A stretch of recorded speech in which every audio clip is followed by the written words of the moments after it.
Claude is Anthropic's take on the large language model, and it's named after Claude Shannon of Shannon Entropy. That's the father of information theory.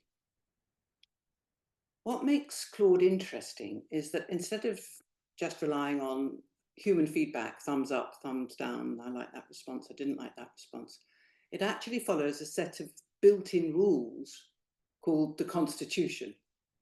And it's designed to keep Claude's responses ethical. It means it's a bit less likely to say something silly or unsafe, but it's still built on massive data sets like any other large language model.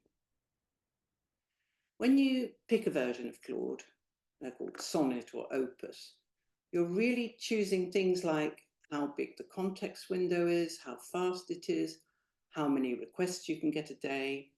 Paid versions give you much more flexibility, but even the free one is worth trying if you're curious.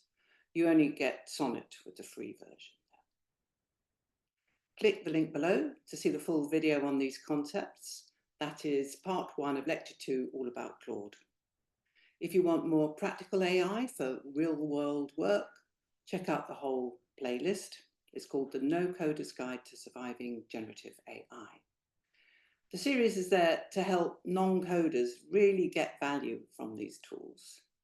And if you need a refresher on the basics or want to understand the foundations, you should see Lecture 1, Introduction to Prompt and Context Engineering, before watching Lecture 2.